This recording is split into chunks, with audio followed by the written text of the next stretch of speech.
We've got a special guest in our WDAS studios, Max Szadek, diabetes awareness and advocate. He was Luther Vandross's personal assistant. He was there when Luther passed. He's in the Luther Vandross documentary. We're going to talk about diabetes, its correlation with stroke, and a big event that's taking place in Philadelphia later this year. Max, it's always good to talk to you.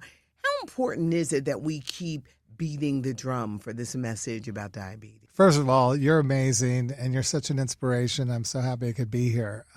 For me, talking about stroke and the link to mismanaged diabetes is critical because when Luther had that stroke and I brought him into the emergency room, the doctor told me it could have been prevented. And up until that point, I had no idea that something like that could happen. So the idea that diabetes is just a touch of sugar, I learned that day it's far more ferocious and that you want to do everything you can today to keep your house a home by learning how to prevent and learn about the symptoms of stroke, but also learning how to take care of yourself and live well with diabetes. How did you get started with Divabetics? I was at a Luther tribute performance in New York City, and Pat LaBelle, Luther's good friend, was up on stage, and she said she had diabetes, but diabetes doesn't have her. And I looked at her on stage with all those sparkling costumes and that kind of outspoken new attitude about diabetes. And I thought, you're not a diabetic, you're a diva. And so the word divabetic popped into my head. Luther loved the divas. You see that in the documentary. And so the idea of empowering the women at risk affected by and living with diabetes to live like a diva became my mantra. For someone who is listening right now, they're battling diabetes. What advice would you give them? Because some people do not take it serious.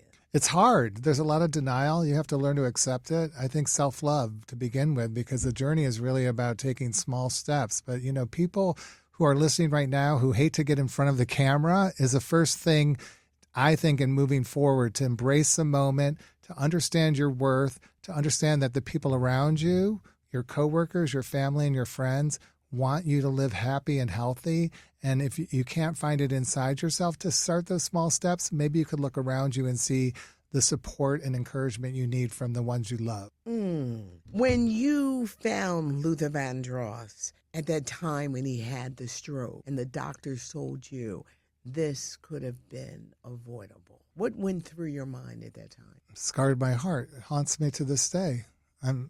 It could make me cry any minute. I couldn't believe it could happen. He was the most powerful person I ever met. He's the most incredible artist. I was a fan before I ever worked for him. I had no idea, and I thought the ignorance was just a hideous curse against me. And from that day, I vowed that I wanted to help all the Luther fans because Luther changed my life, and the fans changed Luther's life. And I wanted to help the fans avoid a similar fate. And I thought that the idea that I didn't understand the connection between mismanaged diabetes and stroke was critical. And also anyone living alone, it made me realize that you need to have a way to communicate to people if you're in a bad situation so that you could get help immediately. Let's talk about November. November is Diabetes Awareness Month, and there's a huge event coming up. Well, Philadelphia is such a close part to Divabetic. I started my national outreach program here in 2005. I've been lucky enough to work with Dr. Neva White and the Family Frazier Foundation for Stroke, as well as Thomas Jefferson University Hospital for all these years to promote diabetes education and awareness and make it as entertaining as a Luther concert or as close to an assistant can come to a Luther concert.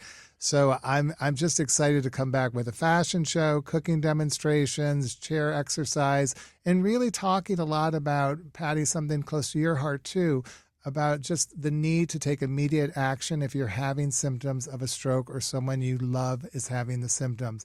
They should not lie down, but those moments could really help you have a much stronger, better recovery if you take immediately action. So we'll be talking about being home alone during the holidays and how to keep your house a home and stay healthy. I cannot wait to talk with you again.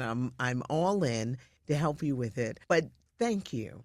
Thank you for the message. Thank you for being that close person, his assistant to Luther Vandross, because we all love him and we all claim our parts and we know the music. But you were there and you knew the man and you were such a good friend. And that's why God has blessed you. I love you forever and cannot wait until November. Divabetics, we got a lot of information we got to get out about diabetes. Max Szadek, thank you. Thank you.